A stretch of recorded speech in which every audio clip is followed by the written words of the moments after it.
Kyle Boyden, Jake Furfaro, welcome to Acquiring Minds. Pleasure to be here. Thanks for having us. Kyle, Jake, you two are recovering real estate investors, now building a roll-up in commercial cleaning. I was introduced to you by my own recent guest, Kin Seo.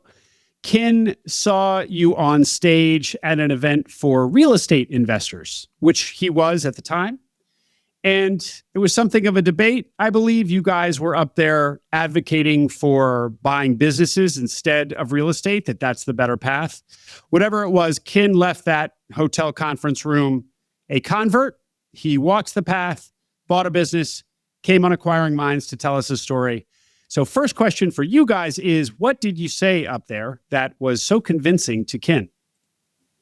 Yeah, Kin is now a year recovered as well. So congratulations, Kin. We really harped in on the upside of the investment. In a real estate, if everything goes absolutely amazing, you might double your money. On business, the risk reward could be 20-fold. It could be 100-fold, right? And so the big part of the debate was greatest return on every dollar. And I think what really resonated with Kin was a lot of the real estate strategies that he had learned, the seller financing, kind of any of the creative financing, never really turned out to be all that true. And when it came to businesses, this is almost just standard how you acquire a company. And how did buying businesses get on your radar? I think, Honestly, I think good old Cody Sanchez. But that event there with Kin, it's all about controlling your future and having control of an asset. And when you have real estate, you have very little control. Mm-hmm. And great. So let's get both of your backgrounds in brief. Kyle, go first for me. Give us some context onto the path you're now on. Yep. So I was born to two entrepreneur parents. It's kind of always in my blood. They begged me to go to school rather than start a business as a cocky 18-year-old. So I went to school to college for entrepreneurship as well. Came out, had a couple internships with business owners, kind of dipped my toes, and I ended up landing in what I would consider a safe sales job. Was making pretty easy, good money, golfing a couple times a week, kind of cushy sales jobs.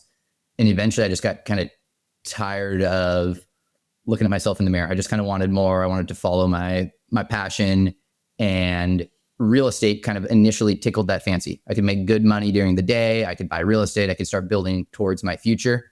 After stacking half a dozen or so single family houses, I realized that I was only about 300 more home purchases away from having my financial goals. And it felt entirely too slow all of a sudden.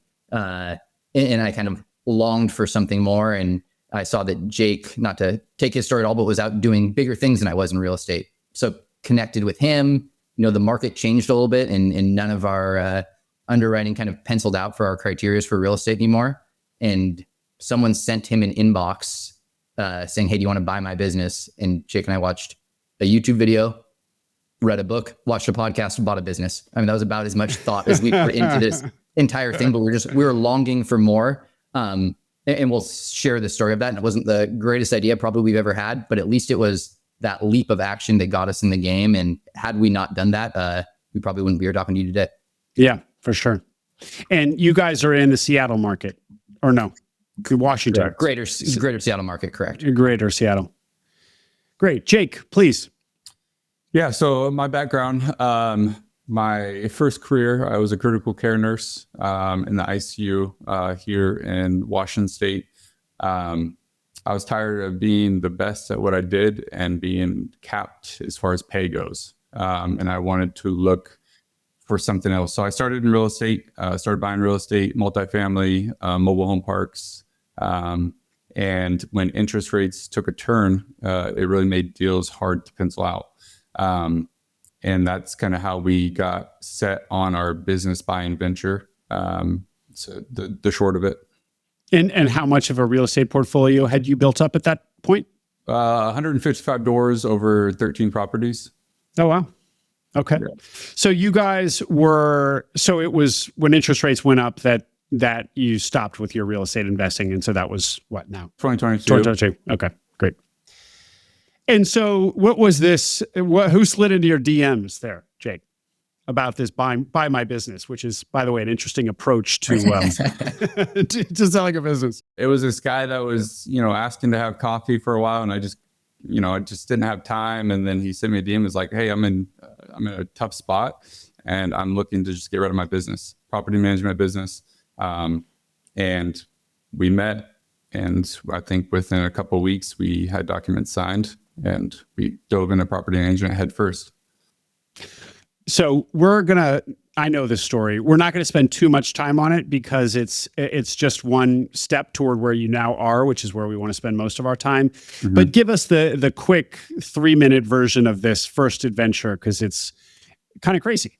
The fast forward version of it is we went out to dinner. The guy told us about his property management company, and it was a small company. I think he had 115 total units, and he was bringing in like 15 or 18K a month of total revenue of all of his management fees. And he had, I think, 2 secretaries, a brand new truck, a building office, 2 or 3 in-house maintenance. His expenses exceeded his management fees by like 5 or 6K a month. So he was essentially just bleeding out day by day. And we asked him, so what do you want for the business? And he said, I think he said 50K. We both just kind of looked at each other and we're like, we'll give you remember what the number was? I don't.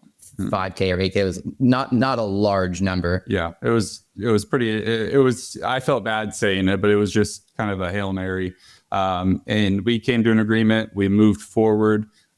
We started to find some things that just were not adding up. Discrepancies. Maybe some fraudulent stuff going on. And okay. So with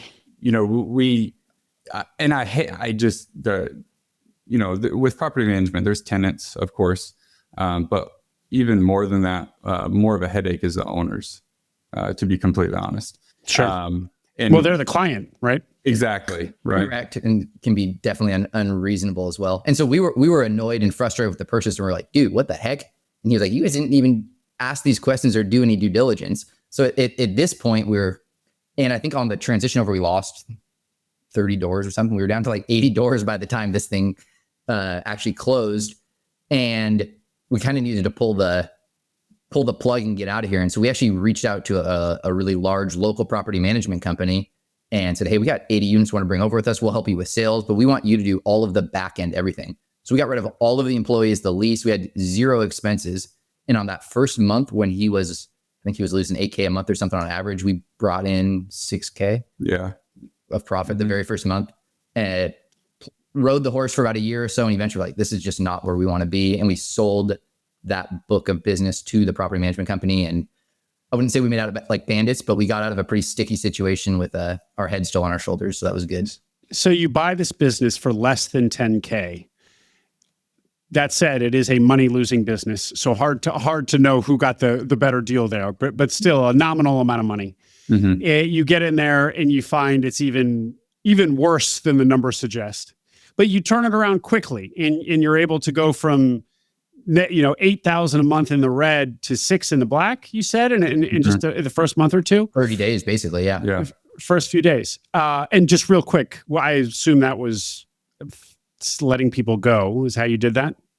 Yeah, we just kind of cut every cost. We wiped it clean. So you wiped it clean, and then proceeded to operate it for about a year. Decided you didn't like the property management business, and basically sold it as a book of business as opposed to a proper business to a larger property manager locally, and got out. And actually, given how loose this initial transaction was, kind of a win. A bit of a miracle, honestly, given the amount of research we had put into this. But the lessons we learned doing this is what led us up to the current strategy. Yeah. And just a couple more questions before we leave this chapter. Why did you guys do so little diligence when you first bought this business? Because it was like, even if the worst, all we have in this is 10 grand sort of thing, or less than 10 grand. We were real estate investors. And when I tell you we watched a podcast, that might be an exaggeration. We kind of just went and bought a business. It was negligent looking back on it now. However, I wouldn't change it because of the lessons I learned. And I feel like now the level of due diligence I'm able to do, I do on a regular basis. it's from this. I call that just, it was tuition, you know? Yeah. That's Say it. Yeah, exactly. And then why was it that you decided it wasn't for you, the business of property management? Maybe, yeah. For one, it was 24/7. I was either waking up every night with someone calling with something wrong, or having a nightmare that someone was calling that something was wrong. So it was, and Jake said that the owners are a bigger pain in the butt than the tenants, and the tenants are no peach to work with either. Margins are thin. There's problems 24/7. It's not high margin work. So it was, you know, and we looked at what our biggest expense was every month. And, you know, of course it's subcontractors, and we're sending, you know, thousands and thousands and thousands of dollars to cleaning companies, whether it was interior cleaning for move outs, exterior for the building. And that's kind of what sparked how we got to where we're at today. So you were paying these other vendors, and you were like, you were making the classic mistake of, they've got a better business than I do. Although Exactly. actually, I think today you probably would still believe that you are in a better place than you were in property management. But just one thing about property management that is to love about it, of course, is that nice recurring revenue. Sure. But I'm hearing you say that it's not so nice that it outweighs all the unmentionables, Correct. all the other stuff. Okay. All right. I think the recurring revenue was the one part we enjoyed about it. But in doing further due diligence, we saw there was some other industries that had recurring revenue as well that was really attractive. Great. Well, Kyle, from our pre-call, I got the in-depth story, and that you guys did lots of twists and turns to get where you are now. And we're not going to take the audience through all of them, but you did go into home cleaning. In fact, I think you still have kind of a side business in home cleaning. Maybe give us, let's spend 5 minutes on just that industry. What kind of the story in super brief, and then what can we learn from you about that, and whether or not people should look at that as a business. Very few searchers end up with home cleaning businesses, but some do. So let's hear. Yeah, I think cleaning is a good industry. The home cleaning might be what Jake thinks about the property management company. It's kind of low margins, but there's still some attractive. There's the recurring revenue when you get the repeat clients. There's low customer concentration. It's pretty easy to remove yourself as an owner. Pretty darn scalable. Of course, there's a lot of competition, but there's not a lot of great competition. I think we found that our average competitor was a phenomenal cleaner. They got so busy that out of demand, she was forced to hire help. And then fast forward 3 or 4 years, she has 5, 6 employees, but at no point was she ever a business owner. She was just a really good cleaner that now happens to run a business. So by us bringing a little bit of digital marketing and systems and processes and automations, and just using a CRM software and a scheduling software, we've kind of differentiated ourselves from 90% of the market already. So what's not to like about home cleaning? The level of detail when you go into somebody's house, when you're talking about interior cleaning of you know, kitchens, bathrooms, floors, etc. The complaints definitely pile up. The cleaners, the avatar of a cleaner is a challenging avatar to hire and retain. And clients only want their cleaner, right? So you're kind of handcuffed by the client and the staff. So I think you mean they want the client, the homeowner, wants the same specific person from your agency coming every time. Or they'll skip the clean. So if the cleaner calls out sick, it's just revenue's gone. Right. Yeah. And that's because we as homeowners, of course, we can all kind of relate to this. We're very particular about how, you know, you clean my vase and, you know, the toilet downstairs, make sure you get it, you know, behind it or whatever sort of thing. Mm-hmm. And so once we as homeowners feel like we've adequately taught the home cleaner, then we want only that person in there. In some ways, the clients invest, they feel like they've invested in the home cleaner. Yeah. Nailed it. Yeah. Yeah. Yeah. And then in addition to that, anybody with a mop and a bucket could offer to clean your house. So the pricing is, it's hard to maintain strong margins in a house cleaning business. And so give me the 2-minute version of the story here. What did you guys buy? You bought a small home cleaning business and then a couple others you bolted on. Tell the audience, please. Yeah, we bought a house cleaning company, had about 7 or 8 cleaners, doing around 300,000 of revenue per year. Great staff, a great previous owner. And then we decided to branch off, and we bought a similar sized window cleaning company in the same geographic area. So that's kind of how we were, really trying to maximize the value of that client, right? Because now we can cross sell other services, et cetera. And it's still up and running today. How many cleaners do we have now? We have about 17 house cleaners. 17. So we're maintaining and growing. And the goal is not to grow the house cleaning business, but when we can cross sell windows, gutters, roofs, pressure washing floors, that client becomes a lot more valuable than just a house cleaning client, right? Mm-hmm. Because if we naturally grow that company organically, then our other companies are also going to grow because of being able to cross sell. You have this house cleaning business, and then you have the pressure washing, window cleaning, et cetera, businesses as well that you actively sell into your home cleaning clients, your house cleaning clients. Correct. But this is all kind of a side thing. This is not the main project today. I feel like there's the commercial side of our business, which Kyle runs, and there's a residential side of our business that I run.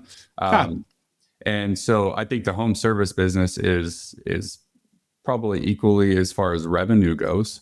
But when you're talking about a commercial side of our janitorial work and the home service side, you have your cleaning, and then we have the floor company and the window company, which both service the commercial and the residential cleaning company. Okay. Does that make sense? Sure. Great. And so before we get into more about kind of what you've built today, give us a picture of where your income was coming during all of this. Are you living off of your real estate? Because when I hear a $300,000 revenue business for 2 partners, obviously there's not much profit to be supporting you guys. So what did that look like? Did you have day jobs? Paint a picture. Yeah. Up until this year, I continued working on the weekends in the hospital as a critical care nurse. I was doing that, funding my life. I have a wife, so dual income, and just reinvesting everything into the business to continue to grow. Yeah, I think we both lived below our means for a long period of time. A little bit of real estate income. We held our jobs through part of it. I didn't hold mine quite as long as Jake held his, but we just lived a simple life, knowing that the reward would pay off down the road. And we hadn't taken any. I mean, you're spot on. We didn't have enough money to take anything out of it. Everything needed to be reinvested into marketing and other acquisition opportunities. Well, this is good because it sounds you guys are really relaxed, and it sounds like you were just kind of loosely, you're risk on. So you are pretty, you take risks and you move quickly, but kind of cavalier about this whole thing. But in fact, you were working your tails off. You were both retaining jobs and for income, of which you didn't have much because it wasn't, I don't know about you, Kyle. Maybe it was a full-time job. But Jake, you were just working on the weekends. You were plowing everything that was coming out of these businesses back into them. So this was really a difficult venture. This was not buying a business that you then immediately could live off of, as is the case with so many of my guests. Correct. Great. And just for the kind of people know where we're going, where are you today in terms of revenue, and are you living off of it, and are you working, et cetera? Yeah, we are at pretty much just shy of 5 million revenue and just shy of 1 million EBITDA. Great. So we so you started to pay ourselves. And just started paying ourselves.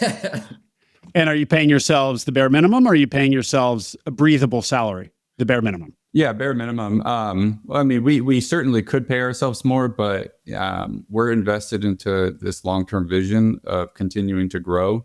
And until I have another child, I don't really need to pay myself anymore. Kyle, he doesn't have kids, so it's delayed gratification at its finest. Yeah. Delayed gratification at its finest. I love it. Let's return to what you built. Where did things settle into a very clear strategy? Because you were dabbling, you were following your noses, you were figuring out what industries you didn't like, what you did, but eventually it settled out into a kind of crystallized strategy that you now have today. Take us there. How did that happen? And what is the strategy, of course? Yeah, I think with the calmness, there was also a certain level of confidence, and we were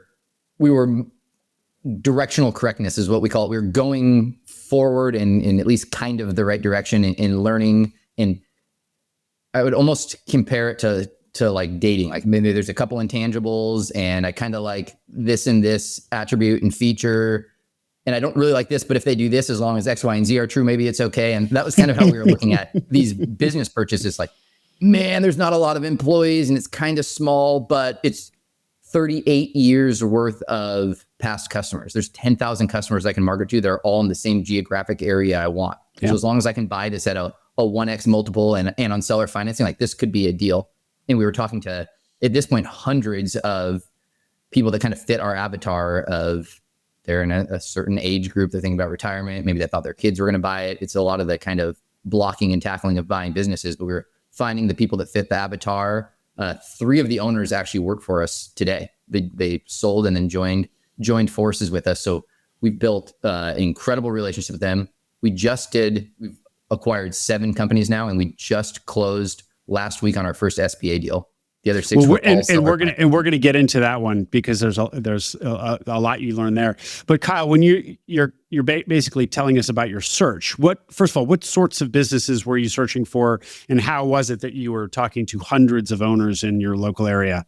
I was hiring guys on Fiverr to pull me lists of every single cleaning company in Washington State. So geographically, we're just sticking to our side of the mountains, and we were calling vent cleaning, carpets, janitorial, house, flooring, anything that cleaned. We were just calling them and having conversations, posting on Facebook groups, telling brokers. We pretty much drew a line in the sand, and Jake was going to run the portfolio, and Kyle full-time was going to find business opportunities. And I think it's kind of the power of, we say 1 + 1 = 3. Yeah. The 2 of us together is kind of what our cheat code is. So by being able to go full-time on that, I don't know if it's almost more small scale maybe than a lot of searchers' strategy might be, but the amount of just reps that we got on that led to some really good opportunities. And for a while, we were just buying things that made sense. And it was, again, the directional correctors. We were moving forward, and eventually it kind of struck us about last year. It was like the same as the real estate. We're going to have to buy 300 of these companies to get to where we want to go. And that's when the parameters got a little bit tighter. We're going to go larger. Great. Let me stop you there. So Kyle, you were reaching out to just any sort of cleaning company. So you were cleaning agnostic, any sort of cleaning, residential, commercial, floor, carpet, exterior, interior, this, that, and fit and all in the spirit of like that we're going to kind of figure out which ones we like the best, or we're just going to have this conglomeration of all these different businesses, and they're basically all kind of sort of similar in the way that they operate. So it can be a grab bag of these little businesses, and we'll just operate them and it'll be fine. They don't need to have kind of a logical coherence to them. What were you thinking there? What was the strategy, or was there one? Was it just, were you dating? This is the dating stage. I would say logical coherence enough of we weren't going to try to start selling security systems or sprinkler heads or whatever. But like if it fit under cleaning and it cash flowed, can we buy it at a really, really good multiple? We're still investors at the end of the day. Does this make sense? Can we sell these same services to our existing clients? Is there a large database? Like what kind of additional juice or meat does this deal have on top of it? But yes, we were calling, the net was pretty darn wide. And for the first 18 months or so, that was just the strategy. Talk to as many people as we can. I think the Northern Star was always a commercial janitorial business, right? And with that being the Northern Star, a flooring company is a great bolt onto that. A window cleaning, pressure washing, gutters, etc., is a good bolt onto that. If I'm controlling all janitorial spend for that client, I'm going to choose who I'm going to sub it out to. Why would I not sub it out to myself? Right. Yeah. A nice trick you learned from property management, right? Yes, Be exactly. the point of contact that is the one who then selects subs. So you did have your eye on commercial cleaning by pretty early in this process. You knew that was okay. Pretty early on. As you might imagine, most cleaning companies that we talked to were little 1-man, 2-man operations. It is pretty hard to have a good conversation with a large cleaning company that had enough meat that was super exciting. So it definitely took the hundreds and hundreds of conversations to find these companies that were even north of $1 million of revenue. There's just kind of few and far between. And so say, Kyle, more about what you just said, where you started having the feeling that you'd had in real estate, where it was going to take you 300 acquisitions to get anywhere.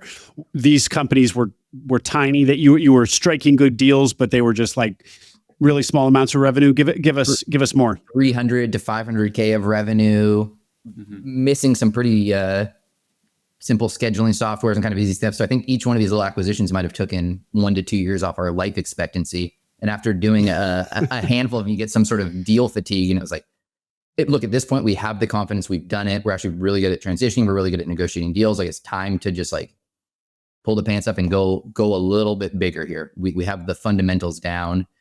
We've got a good team in place. We've made all the mistakes we need to make in hiring and changing prices, customer communications, how to handle employees, so on and so forth. It's like, it was time to be more picky with the next deals.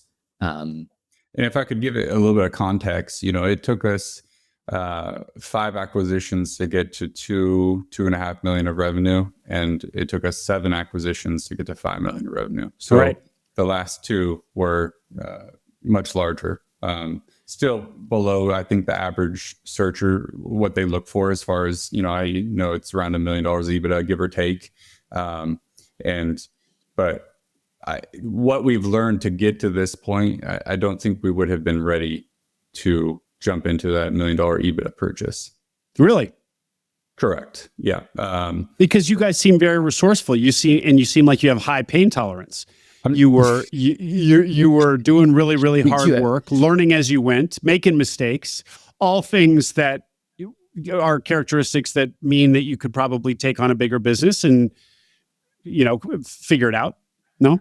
Probably could have figured it out, but I don't know if I really would have wanted to. I don't know if, that fetal position moment would have hit a little bit harder.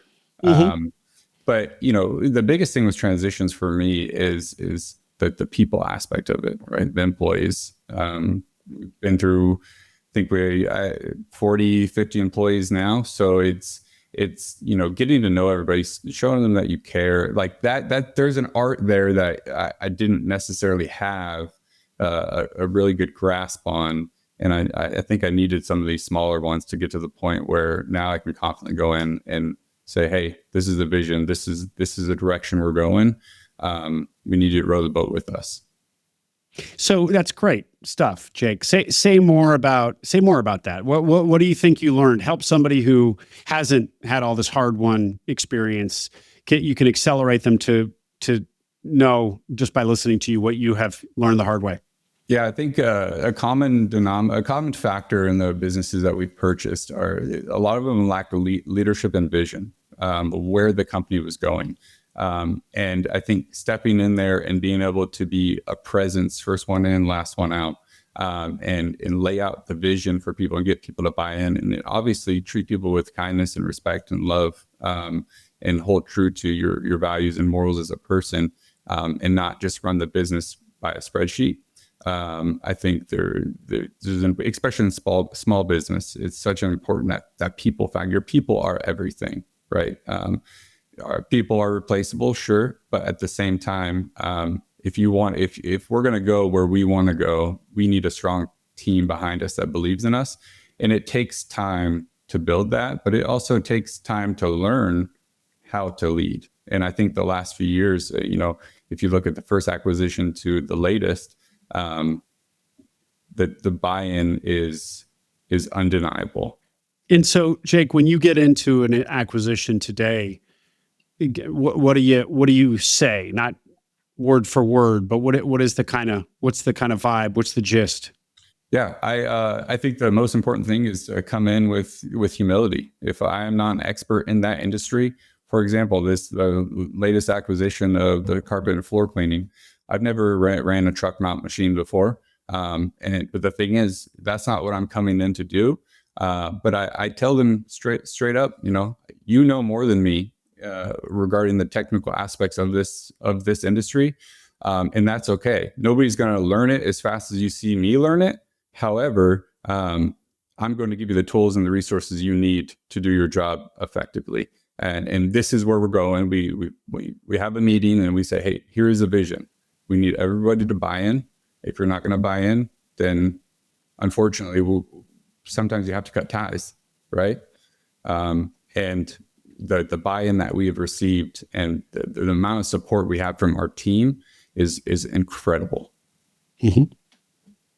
And it definitely all comes from how bought in Jake is. He's not exaggerating. It's first in, last out every single day. There's a restoration call at 10 p.m. Jake's on the track. Jake's 100% bought into it. When on the first acquisitions, we said we were, and I think deep down in our heart we were, but it wasn't really visible. So the buy-in that we got initially isn't the same as it is today. I've heard, it seems like brokers most of it, I've heard so many people say, oh, just buy a good business and don't screw it up. Like that's your strategy for buying business. Yeah. I've never really, it's like, okay, cool. As long as it doesn't get screwed up, that's a good strategy. But what happens if something goes bad? And with our hands-on approach, if things go really, really bad, like we could actually save this thing. Yeah. Buy a business and put an operator in place. Yeah. Okay. Let's see how long and great your business goes. Let's see the culture of your company when you're putting everything into that person's hands. And the vision for me, it's not to sit on a beach and drink a martini. I don't know if I ever will retire. I feel like God put men on earth to work, and that's what we're called to do. And I want my fingertips in it. Of course, I will let things go and delegate, and I already have a good team. But I think it's important you lead from the front, and that's what it's about. It's great, guys. And thank you for that on the leadership. We're going to probably return to it. Let's get into a little bit of deal dynamics now. So these really small acquisitions that you were doing, you said, what did you say? 300 to 500 in revenue? You said it took 5 acquisitions to get to 2.5 million. So call it $500,000 average was revenue each. What did the deal structure look like there, Kyle? Because as I recall, you were able to get a pretty good deal terms. Yeah, I mean, they were all seller financing, very small, cash out of pocket, owner carrying the note from anywhere from 3 years to all the way up to 10 years. 10 years on some of them. We have a number of them at 0% interest. Give me one deal in particular, and let's double click on it.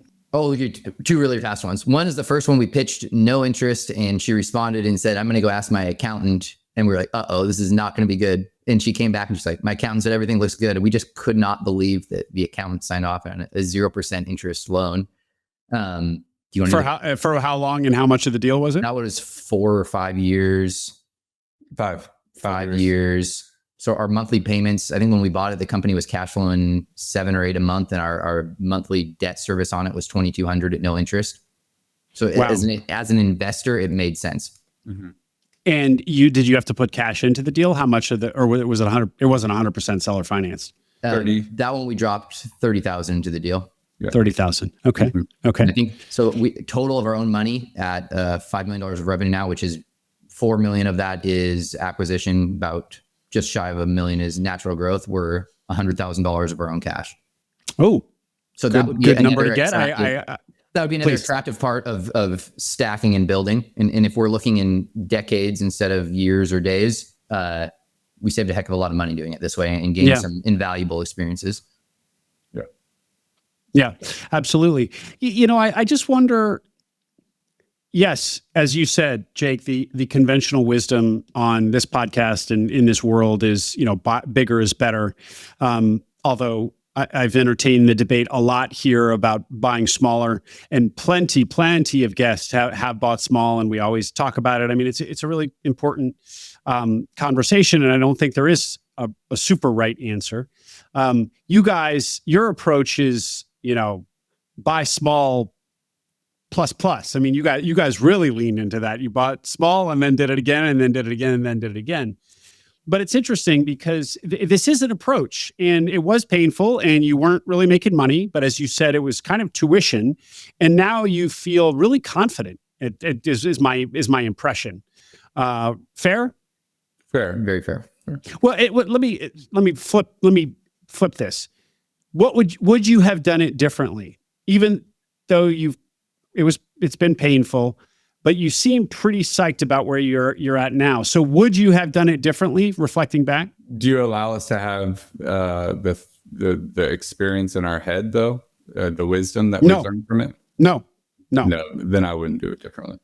I agree. I think hard is okay. And the fact that there was two of us in it together, entrepreneurship's extremely lonely. And there was a lot of dark nights and a lot of what in the world have we done? And just the promise to each other was, I'm not going to quit today. Mm-hmm. And we do that enough days in a row and stack up enough of these, which seem very small wins at times, but eventually you get the momentum just for the same exact reasons we're buying businesses rather than starting at zero. It's just stacking momentum. Mm-hmm. And what were some of those dark moments, Kyle? Just like 10 p.m. crises or something? Yeah, or going to pay payroll and then looking at the bank account and there's like $4 in there and transferring from one account to another and then just figuring out how to get by. And we're so smart. Why aren't we making money? And we're working so many hours. Like, why did I walk away from a 6-figure job where I was golfing 3 times a week for this? And a lot of self-doubt, and in the wins when you're kind of in the moment don't really feel that great. Like, of course that should happen. Like, obviously that would happen with this much effort. I can't believe I'm not this much further ahead. Mm-hmm.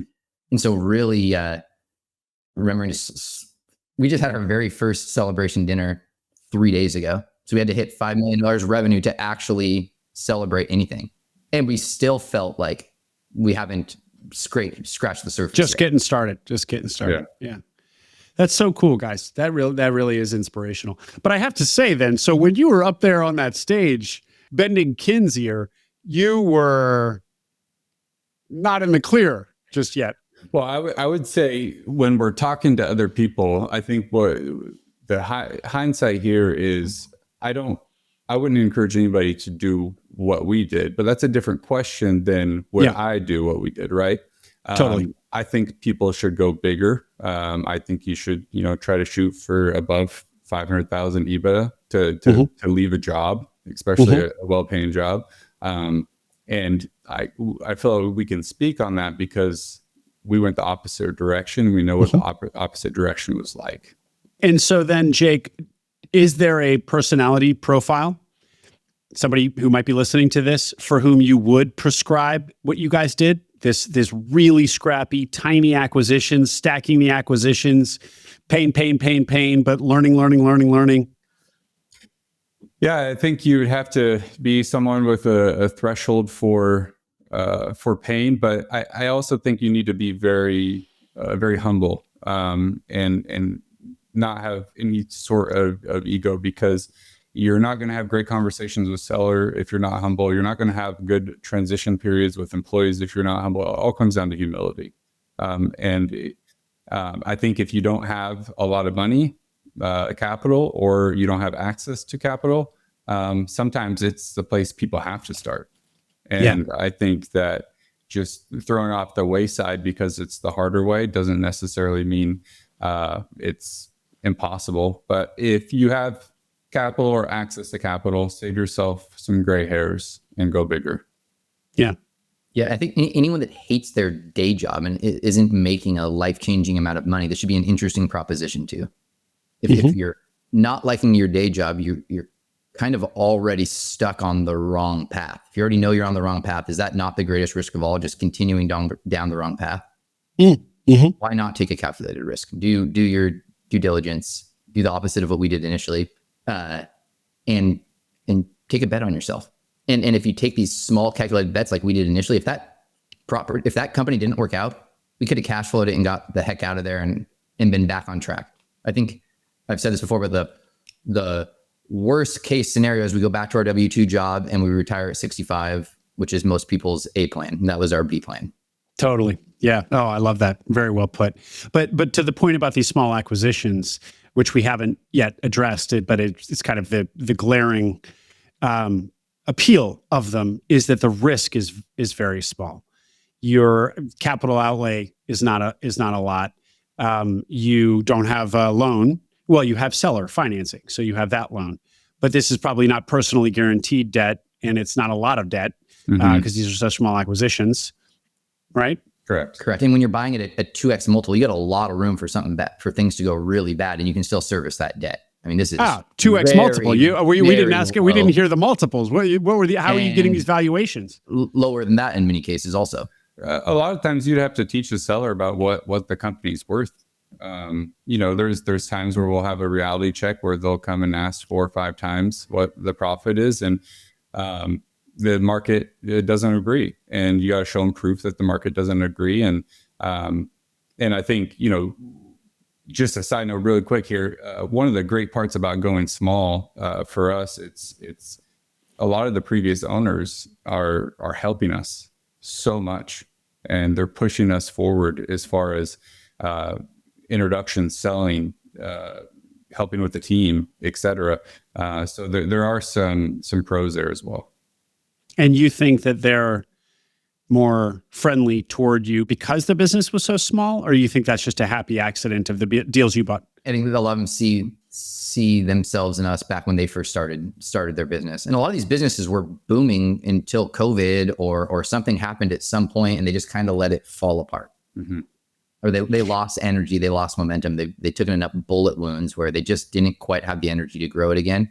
So when we come in super excited about the business and wanting to grow it, and I'm going to give you a path where you're going to make money for the next 10 years, like they're kind of bought into the success of this business. Mm-hmm. Anyone that's owned a business for 30 years, you're purchasing almost one of their limbs. It's like a piece of their identity at this point. So they are very, very invested in the future success of that.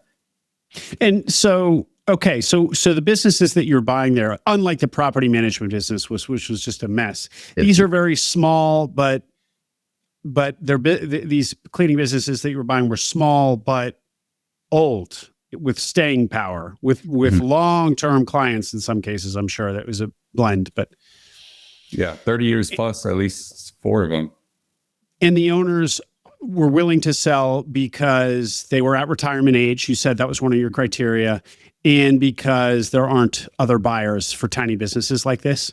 Correct. That's a huge advantage of this. Most people aren't going to buy this. You listen to anybody on YouTube or a broker or anything, they're going to say you don't buy businesses like this. But if we already have the platform in place, we can just transition basically just clients over even at that point. And we structure that deal in a way that we're not taking a whole lot of risk. But if we just pay you a percentage of sales for a short period of time, we've kind of found a no risk situation there.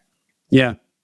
And these owners, do you suspect would have just eventually shut the businesses down? Is that what they thought they would, kind of what they expected in their future? That they would just close it down one day? A lot of them didn't know you could sell businesses. So we're not taking advantage of people that don't know by any means at all. It's never once felt that way. It's giving them an out that they didn't even know was there. Yeah. It's found money from their perspective. Mm-hmm. Yeah. At $2.5 million, after 5 acquisitions, what does the business or platform that you've built look like at that point? So we have at that point in time, it was a home service business where we offered house cleaning and window and gutter cleaning, as well as pressure washing. A team of about 20 in the field, and some help with some virtual assistants that are a big part of our admin team. Keep costs down, and they're a great part of our team. Fantastic. And more recently, we've dove into where our Northern Star has been all along, is the commercial side. And that is kind of the 4 or 5 million, or I'm sorry, 2.5 million on to 5 million is more commercial. So at 2.5 million, you say to yourselves, I think we're ready for bigger businesses now. And what did those then next to acquisition 6 and 7 that together represent 2.5 million more of revenue? What did those 2 businesses look like? Funny enough, the janitorial company was the seller of it was a previous seller of the house cleaning business. She separated her business and sold the house cleaning side. She knew how we operated. We had a great relationship with her. They were moving out of state, and we made them an offer for the commercial side of the business, and they accepted it. And that's Kyle's baby now. At the 2.5 wheel, we were getting random from our efforts out there, just random requests for, can you do flooring? It seemed like we were getting one of those a week or something, didn't it? Mm-hmm. And we just kept saying no or passing it off to a referral partner. And we were starting to get some commercial. I think we had almost 20 commercial accounts just by being alive, basically. And so it really felt like we can make a concerted effort towards this. We can capture all of the revenue. And with a concerted effort, we can grow this as well, because we're already naturally getting some of that business. So on this particular search, we were only going significantly bigger. We had a much tighter buy box around this next search. Bigger and more committed to commercial, Bigger, janitorial business. Yeah. Janitorial being 100%, and then the flooring company having a big percentage of their business as well. And we wanted, since we were new to this space, we didn't really want to buy a bunch of small companies and kind of build from the ground up again. Like, we wanted to buy real, solid, good companies that had management in place. And so we knew we needed to be above $1 million revenue. And it was, again, just a bunch of cold calls until we found 2 very good targets. And I mean, they both might have been a year or so. So the carpet floor company, we're working on that for 1.5 years. Seller backed out 3 times, and the 4th time was a charm. And the janitorial company, the one I referenced before, it was a previous seller of the house cleaning business we bought. Mm-hmm. Okay. And so those were roughly evenly split in terms of revenue? Pretty close, yeah. Okay. So a little bit over $1 million each in revenue. Mm-hmm. But you've got all these services. Again, you've got commercial and residential. You've got cleaning. You've got exteriors. You've got floors. But in your vision, cleaning is the main thing in all these services kind of that orbit around cleaning. So you're a cleaning. I'm trying to define the company in a sentence. I would say it's a full service commercial and residential cleaning company. And you're at 5 million now. Your last acquisition, Kyle, was your first SBA acquisition. Correct. Let's hear the story of that, please. So I'm trying to think of even where to start. We came to terms that we'll do an SBA loan. They didn't want to do seller financing. They just wanted the cash. We used US Bank, and they were doing 7% loans at the time, which was about 3 or 4 points below the market. And we had looked at an original financials, an original P&L, and it showed a little north of 300K of profit. We came to a $1 million purchase price. And then right as we're about to turn it into the SBA, we saw P&Ls that showed like $570,000 of profit. So like 50% net margins. Yeah. So which was a bit alarming. As we know, in other words, amazing, but too good to be true. Yeah, a little bit too good to be true. And we'd always been told the SBA is the greatest underwriters in the world. They'll do such a great job. So we trusted them to kind of knock the dust off this thing and look through it. And fast forward a little bit, they never even asked for bank statements at any point. So they had P&Ls and tax returns that matched. And we went pretty far through this process. And eventually Jake just kept saying, dude, something about those numbers doesn't seem right. Something about those numbers doesn't seem right. And finally I was like, yeah, I agree. So I requested the bank statements, and I looked, and the total sales of the company was about $300K short of what they had claimed. And so that right there just said something's off with the bookkeeping. We ended up hiring she called herself a forensic bookkeeper that went through the books to try to create what we believe the real P&Ls to be. And she thought the bookkeeper had stolen upwards of $300,000 of profit from this company. Wow. We are learning all of this on the side and not wanting the SBA to know anything, because we want to keep this deal intact, and we want to figure out what the real purchase price is going to be, and then just let the SBA know that we've reached different terms. So this is all happening in the background as we're getting closer and closer to closing.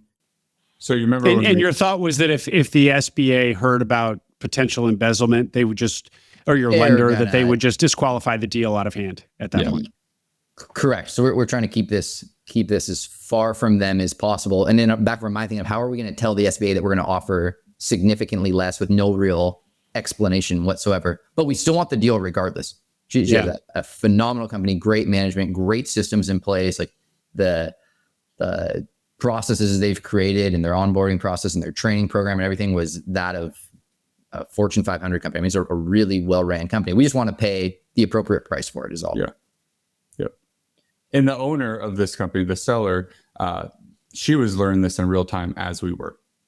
She had no idea about any of this. And how could she have not felt in her own, pocketbook that it's $300,000 less than it should be? Had we not already had a really strong relationship with her, I would just flat out wouldn't have believed her. And we asked that's my reaction. We asked her that question. It's kind of a hard question to ask, but she said, I'm not used to making this kind of money. Like this company just blew up. So this was a whole new world financially for me.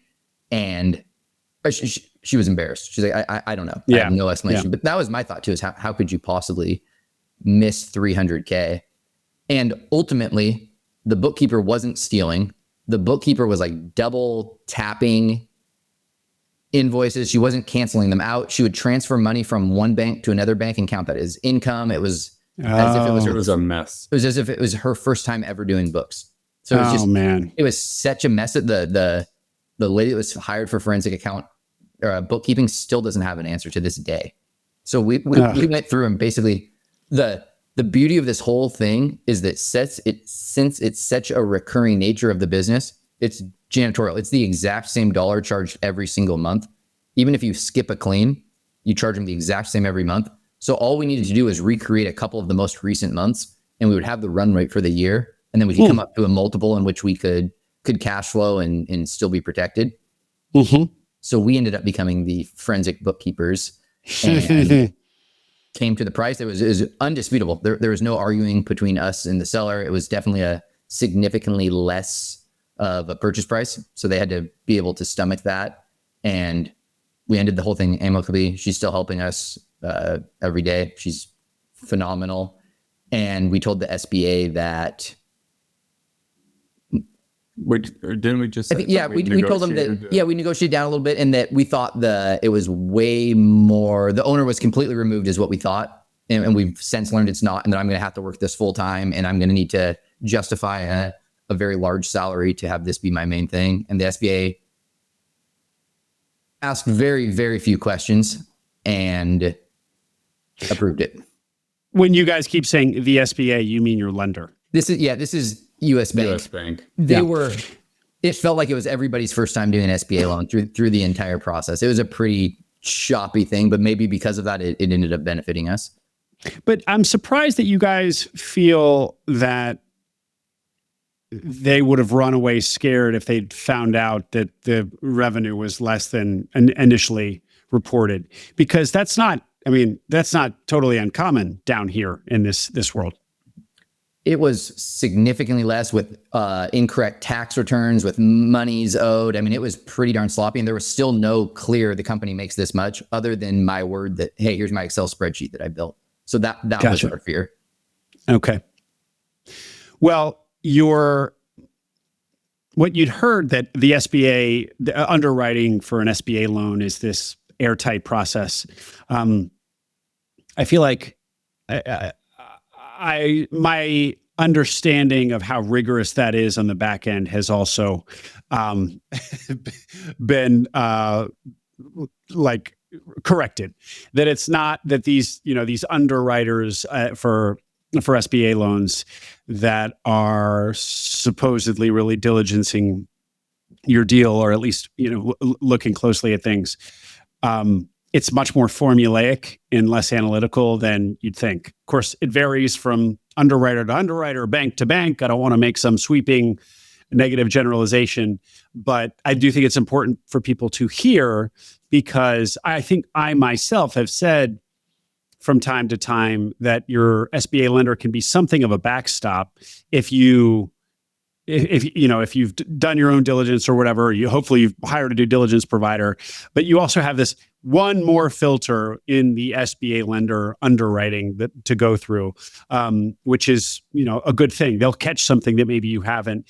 And my confidence in that is less than it used to be. And I think, especially based on your experience now, people's listening, their confidence should also not be so high.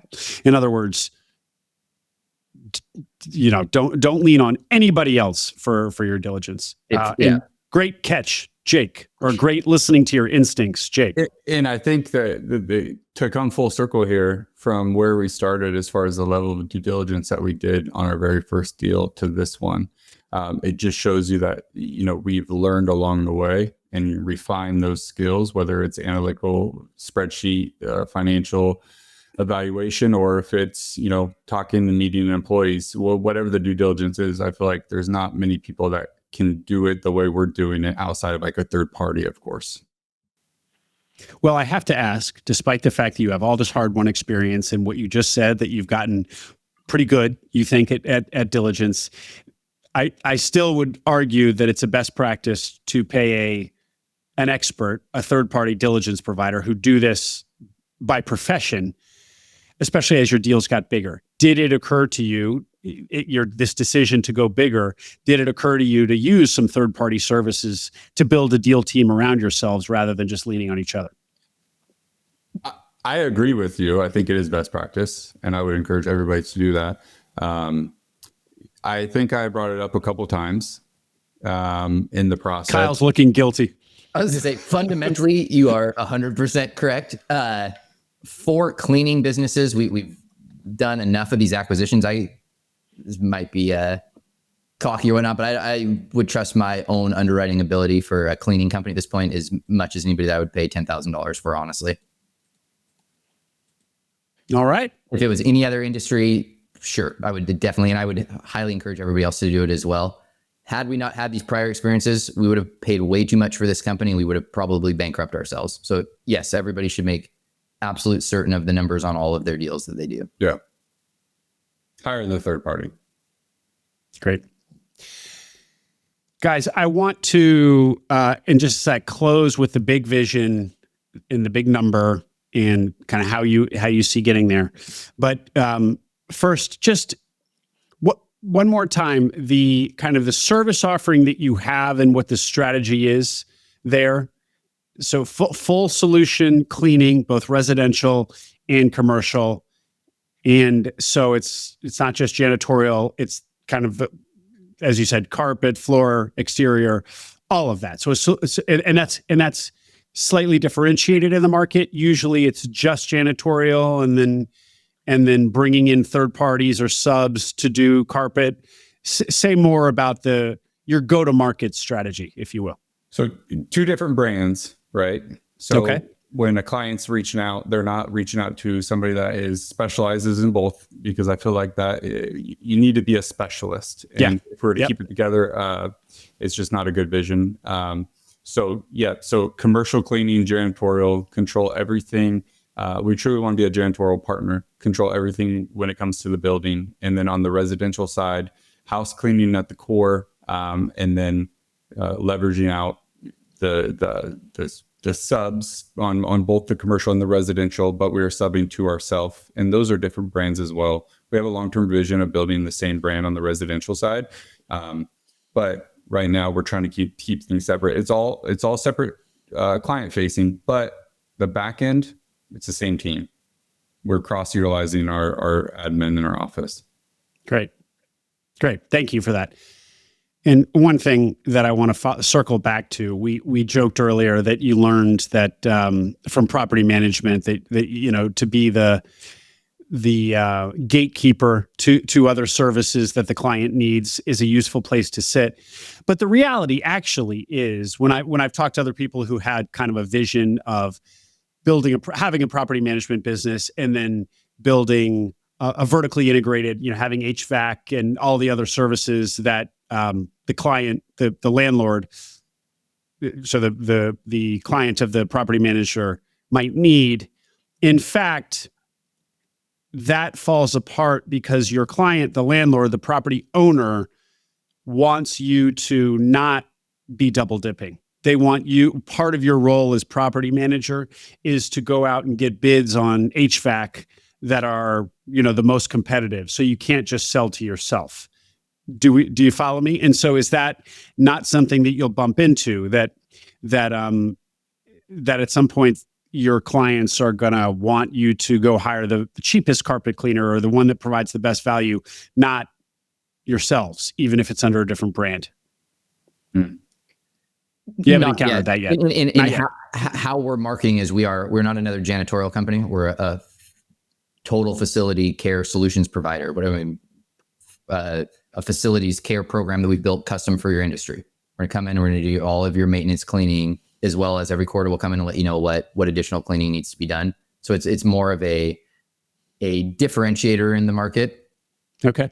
When all of these companies are used to year in and year out turning janitorial company from janitorial company, whoever's the cheapest bid.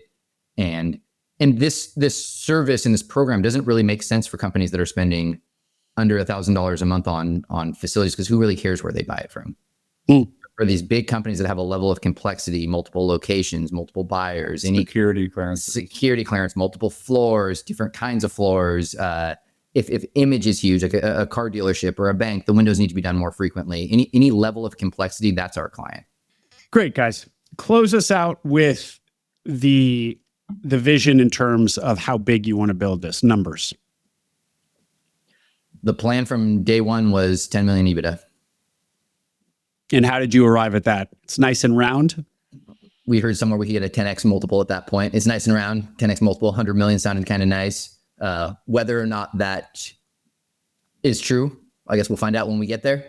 I think initially the plan was a really large exit, and we've had so much fun in this process, and we're enjoying the growth and the pain even, that the desire to sell is kind of fallen by the wayside. And now we're just enjoying the process and growing this company out. And as Jake said, the relationship with employees and whatnot. So the goal remains the same as far as size, but what the exit looks like is to be determined. Yeah. I would be happy if there was an exit, and this is kind of a legacy play more than anything.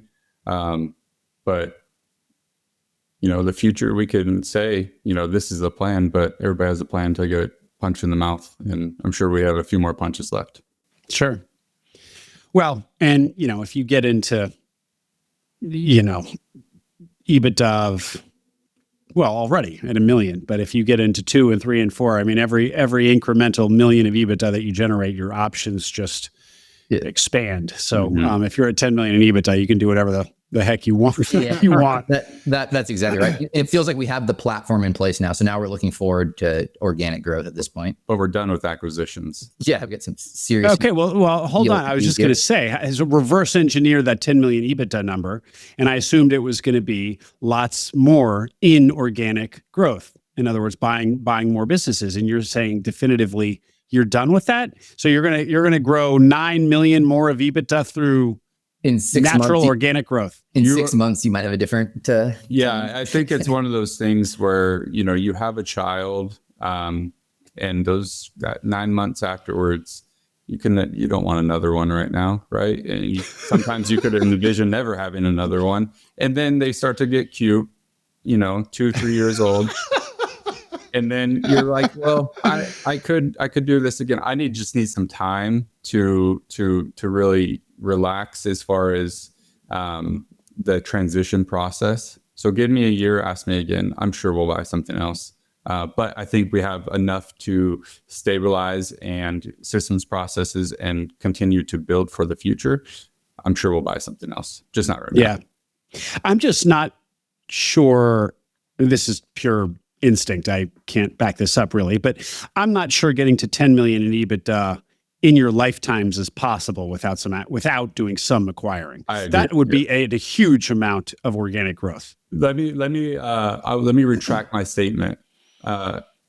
Nothing small ever again. Okay, great. Well, that was going to be my next question. So these little tiny businesses that you were buying, no more of those. No. Kyle? I totally agree. And you see the strategies where people will bring their $3 million EBITDA to a $5 million EBITDA, and they partner together and then have an exit together or enjoy a way larger valued company. So I would rule nothing off the table except for anything south of $1 million revenue, probably. But, it's interesting to me because I feel like now that you have kind of much more of a real platform, integrating those tiny little bolt-ons would be easier now. You could just, fuse it into the Borg pretty easily. No? Or it's not pretty easily, but much easier than you were doing before. And also you have all this experience at doing it. So you guys are much more experienced. There's more of an institution to receive the bolt-on. No? We had just closed on these last $2.5 million of business acquisitions in the last 2 weeks. We had to absolutely will them over the finish line, and we are tired. We do have deal fatigue. So it would be nice to catch our breath, experience some more organic growth, and then we might come back on your show in a couple of years with a whole different song. 2028. Yeah. If we held true to what we said. Great. Well, let's assume you do hold true to it, and no more acquisitions, no more inorganic growth. What is the plan to grow these organically? What are the levers you're pulling? I think a combination of obviously paid marketing, but cross-selling as much as we can, and getting really increasing the LTV of a client for as much as we possibly can, and that's to get them in the ecosystem and then nourish and provide phenomenal service.